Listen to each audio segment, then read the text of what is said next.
So today we're learning a recipe called triple threat. It's based on the method grill, and it's grilling of a steak. I'm sure we've all done lots of grilling.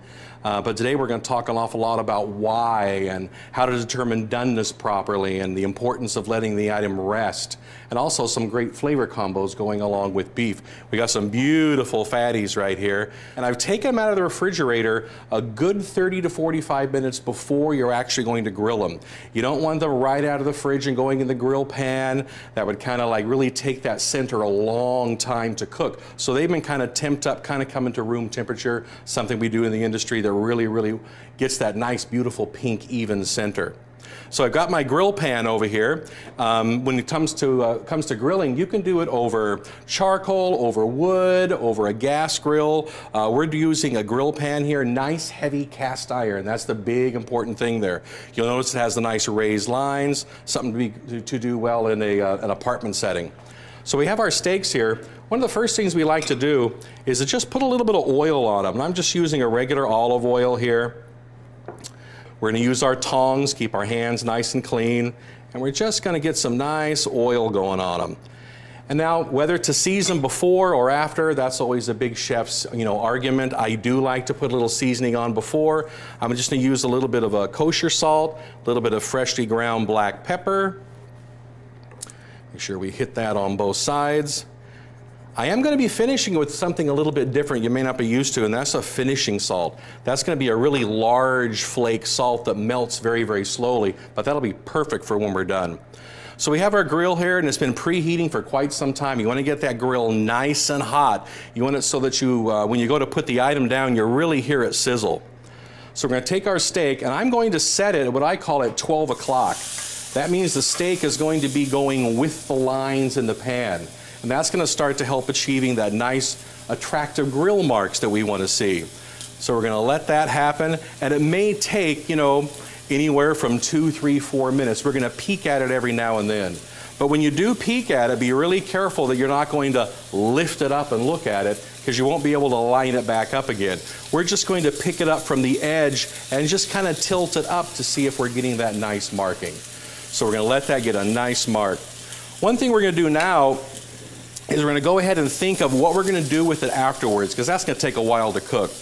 And I thought today it'd be kind of fun. We have a really nice Rogue Creamery Caveman blue cheese. Real pungent, real hearty.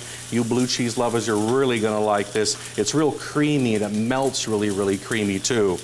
We're going to be putting that on the steak when it's done, and then topping it, and here's the triple threat. Here's the 1, here's the 2. The 3 is going to be a brown butter. We're just going to take a little saute pan here, has a little knob of butter in it, and we're going to melt that down slowly, not too fast, because we don't want to burn up the butter.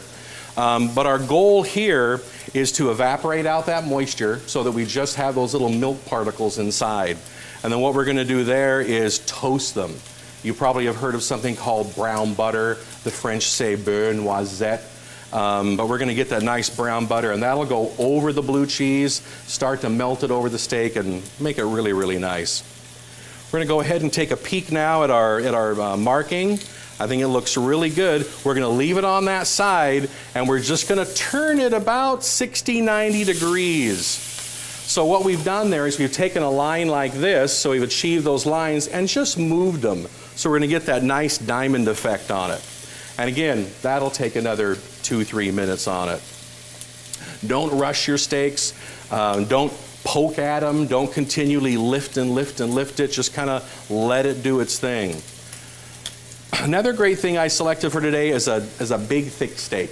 And I think that is super important when grilling a wonderful steak. You'd rather have it small and thick rather than that giant, but it's only about that thick. If you want that beautiful doneness, the thicker the better on that. You'll probably notice that nice, beautiful white fat on there. That's going to give us some great flavor, and I think it tastes really nice. This looks like it's going to be a beauty. I kind of peeked at it, and let's take a look. And yes, we have the beautiful diamond marks on there, nice and shiny. And so now we're going to go back down again at 12 o'clock on that side. And we're going to continue with that kind of 12 o'clock, and then I turn it to 10 o'clock so that we get that nice little design there. Now let's talk about doneness. This is nice and fat, and we need to determine, you know, is it going to be, what do we want, rare, medium rare? Heaven forbid we want it well done. You know, after a while, when you start getting experience, we do determine doneness by touching it a lot. You know, we'll just kind of feel for that proper coagulation. Until you're ready for that, I highly, highly recommend a digital thermometer, because we want to go with an internal temperature because it is so big. And if you're looking at about medium rarish, we want about 130 to 135 Fahrenheit, but that's a finished temperature. That's when you want to actually eat it. So we don't want to cook this to 130, 135, because when we go to take it off to let it rest, it's going to continue cooking. Heat is energy. Energy is always in motion. We have to wait for that to kind of stop. It'll redistribute juices so that when we go to cut into it, they're not going to run out all over the place. They're going to actually stay in the item itself. You probably have heard that before, letting roasts rest, letting meats rest, really important. So while that's achieving a second marking and doing more of its cooking, I'm going to go ahead and start that brown butter sauce over here.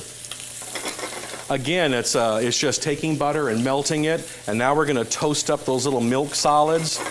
It happens kind of quickly, so you have to really kind of watch it. You don't want to walk away because you'll have burn quickly. As we say, there's a fine line between caramelization, which we love, and carbonization, which we don't. So we're just going to let that sizzle and bubble, and it's going to toast up that brown butter. Those particles taste almost like caramel. If you've ever cooked butter in a pan making caramel with sugar, oh, it just gets a great, great taste. While that's bubbling, let's take a look at our markings there. Again, I'm not going to lift it. I'm just going to peek at it. It's looking really good. So I'm going to turn again to that 10 o'clock position. Going to kind of feel it. I'm feeling for that as we cook it, it's going to get a little bit firmer. We're probably right now in that rare, medium rare state. My butter's looking nice. It's starting to get that nice little brown caramely, the brown foam on it. You don't want it to go too far. What I do at this point, again, because of the carryover cooking, take it off the fire and just kind of let it rest a little bit, so to bring that temp down. Otherwise, it'll burn those bits. Let's take a little quick temp of our meat. What's nice about an Insta-Read like this, you get a nice instant reading, and we're looking really, really good. We're very, very close to our doneness factor here. We're looking really good. We're in the range of about 120, 125, which I think is going to be perfect because we have to consider that carryover cooking. So we're going to go ahead and take this off. Let's take a peek. We got beautiful lines, beautiful browning. Let's take and put that on our little plate here. Looks very nice. Let's talk a little bit again about that seasoning, that final seasoning. Got that beautiful flaked sea salt here, beautiful. It's called a fleur de sel. And it's a little bit larger. If you take a look at it, it's kind of a big flake on there. And that will melt a little bit slower. But again, it'll have that nice saltiness on the outside, which is really going to be great. I'm going to go ahead and give her a little more pepper. And then we have this nice Caveman blue cheese. Just going to put some of that on there. Got to remember too, that's going to be a little on the salty side too. And you might be thinking that's a lot of salt going on there in the beginning and also with the cheese and all that, but we have a lot of meat there. There's a lot of flavor that salt in the cheese, the salt that we put on, is really going to lift. It's going to make it taste even beefier. And then for the ultimate beefiness here, we're going to go ahead and put on just a little bit of this brown butter, just to kind of go over the top. Look how it foams when it hits the cheese. Isn't that delicious? And again, that's our triple threat. We got our beautiful fatty New York steak. We got our Caveman blue cheese on top, lots of beautiful finishing salts, and then that brown butter on the top. And it is going to be delicious. And as far as resting, about 3 to 5 minutes probably before I actually cut into it to let that cooking finish.